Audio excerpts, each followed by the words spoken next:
내일부터 보행자 보호가 강화된 개정 도로교통법이 시행됩니다.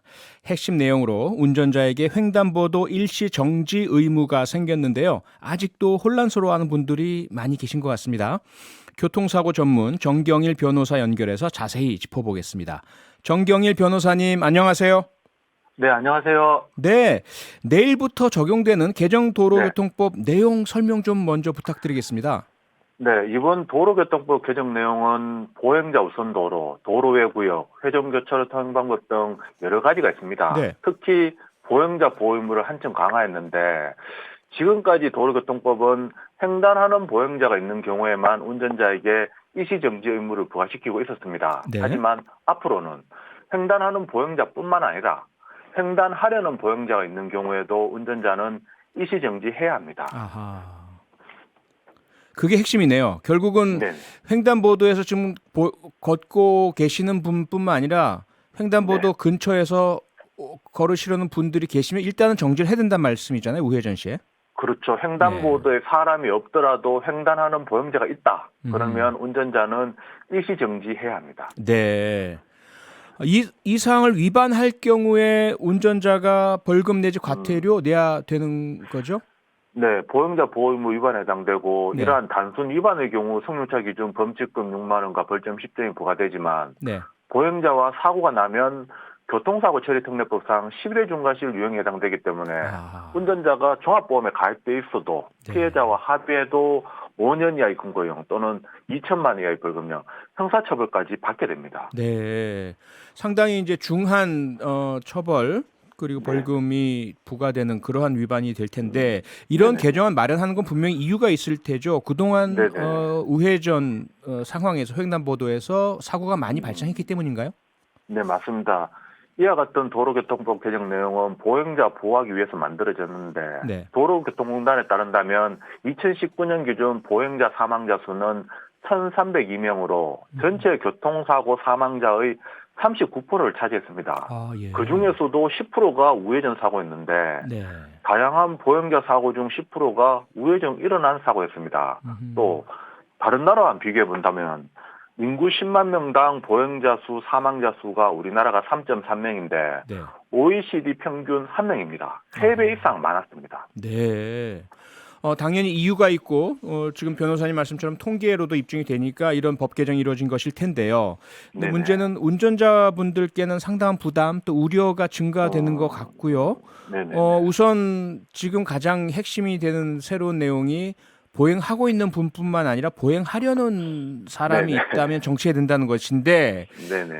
횡단보도 근처에 계시는 분들 중에 실제로 네. 보행을 하시려는 횡단을 하시려는 분도 계시겠지만 전혀 횡단보도를 건널 의사가 없는 분도 있을 텐데 그걸 어떻게 구분을 할 수 있을까요? 네, 사실 그 사람 속마음을 운전자가 알 수는 없습니다. 네. 운전자 입장에서는 다소 불편할 수도 있고 불만이 있을 수 있는 부분입니다. 아하. 하지만 이러한 부분 사실 오는 7월 10일 도로교통법 개정이 있기 전에도 네. 2020년도 12월 24일 대법원에서도 횡단보도에 자동차가 먼저 진입해서도 네. 보행자 통행 여부 확인 의무 있고 보행자 위에 일시정지 의무 있다라고 판시한 바도 있었습니다. 네. 건너려는 보행자인지 아닌지 알기 어렵다 하더라도 아하. 차보다 사람이 우선이다라는 부분을 강조한 것으로 선회해야 할 것입니다. 네. 반대로요. 분명히 운전하는 운전자, 우회전 하려는 네네. 운전자에게 전혀 사람이 안 보였습니다. 그런데 네. 뭐 가로수나 가로등이나 이런 사각지대에 있다가 갑자기 횡단보도로 이렇게 뛰어서 네. 오시는 분이 계신다. 네네네. 그런 경우에도 주행을 하면 이게 범칙금 대상이 되는 건가요? 네, 기본적으로 횡단보도에서는 차보다 보행자가 우선합니다. 아하. 뭐 구체적인 상황 영상 확인해 봐야겠지만 일반론으로 한번 이야기 드린다면 네. 횡단보도에서는 차보다 보행자가 우선하고 차가 먼저 진입해서도 보행자 통행에 방해되지 않도록 일시정지 의무까지 있기 때문에 기본적으로 운전자에게 과실이 주어집니다. 아하. 다만 그 보행자가 갑자기 뛰쳐나왔다거나 네. 보행자 확인되더라도 갑자기 튀어나오는 경우는 블랙박스나 CCTV로 운전자 예견 가능성, 회피 네. 가능성을 따져가지고 과실 여부 결정하고 있습니다. 네. 저도 한번 목격을 하긴 했는데요. 이 네네. 내용이 조금 이제 언론 보도도 되고 하다 보니까 횡단보도만 보이면 신호가 예를 들어 빨간불 횡단보도 보행자 입장에서요. 네네. 이더라도 혹은 신호가 없더라도 일단 무조건 서서 장시간 계시는 운전자들이 계시더라고요. 아, 네네네. 네.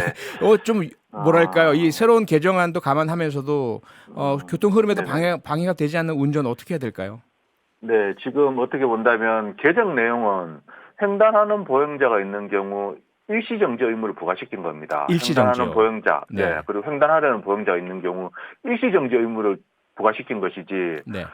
마냥 기다리라는 의무 부과시킨 거 아닙니다. 아하. 따라서 마냥 기다릴 필요는 없으시고 네. 보행자 없으면 일시정지할 필요도 없고 서행하면서 우회전하면 되고 네. 보행자가 주위에 있다. 그러면 일시정지한 후에 보행자 주의하면서 우회전하면 됩니다. 네. 쉽게 말해가지고 한번 멈췄다가 지나가시면 됩니다. 네. 일시 정지라는 새로운 교통 문화 꼭 정착돼야 된다는 말씀이시네요. 네네네. 네. 그러다 보니까 이제 이런 반론도 있습니다. 이럴 바에는 차라리 직진이나 좌회전처럼 그냥 네네네. 우회전도 신호를 만들어서 갈 수 있을 때를 네네. 확실하게 해주는 게 좋지 않겠네요. 이건 어떻게 생각하십니까? 네, 맞습니다. 뭐 사실 지금 또 우회전 신호가 있는 경우 드물지만 있습니다. 있긴 있죠. 예. 네, 앞으로도 신호 체계에 우회전 또 넣는 제도 마련한다고 합니다. 네. 내년부터는 그 우회전 교통사고가 빈번하거나 대각선 횡단보도가 있는 곳, 또 네. 보행자와 우회전 차량이 복잡하게 섞이는 곳에서는 우회전 신호 등 만든다고 합니다. 네. 아, 그런 필요도 분명히 있긴 있군요. 네네. 예, 그리고 뭐 최근에 또다시 네네. 일부에서 논란이 되고 있는 것이 민식이법. 과연 네네네. 여전히 너무 과도한 거 아니냐 이런 이제 주장을 하시는 네네네. 분도 계시고요. 하지만 네. 반대쪽에서는 우리 어린이 보호를 위해서는 꼭 필요하다. 이 네. 부분은 변호사님은 어떻게 생각하십니까? 네, 결국 그 민식이법뿐만 아니라 이번 도로교통법 개정 내용은 교통소통보다는 교통안전, 특히 보행자의 안전을 고려한 것입니다. 네. 교통소통만 고려한다면 운전자에게 과도한 책임 지어준다고 할 수 있겠지만 이 약간의 불편함과 생명과 안전 비교한다면 교통소통보다 언제나 교통안전이 우선해야 됩니다. 네. 불편함이 있더라도 참아야 하는 부분이라고 생각합니다. 네네. 자, 그리고 이번에 이제 우회전 부분에 있어서 새로운 규정도 그렇고요. 네네. CCTV가 없는 곳에서의 단속, 네네네. 또 교통경찰관들의 모든 것이 있을 수도 없고요. 네네네. 어떻게 지금 이루어지게 됩니까? 네, CCTV도 없다. 그리고 단속하는 경찰관이 없다. 네. 사실 그러한 경우라면 그 운전자에게 그와 같은 기대를 하는 수밖에 없습니다. 아하, 운전자 네. 스스로 이와 같은 부분에 대해서는 언제라도 사고 나면 본인이 책임져야 된다라는 부분뿐만 아니라 네. 보행자의 생명과 안전을 위해서라도 안전운전해야 된다라는 마음으로 무조건 일시정지한 후에 우회전 하시길 바랍니다. 네, 무엇보다 안전, 생명에 대한 존중이 지켜지는 그런 교통이 돼야 되겠다는 그런 말씀으로 이해됩니다. 네. 네, 오늘 말씀 여기까지 듣겠습니다. 고맙습니다. 네, 고맙습니다. 네, 지금까지 정경일 교통사고 전문 변호사였습니다. 평일 저녁 6시 5분에 여러분을 찾아갑니다. MBC 라디오 표창원의 뉴스 하이킥.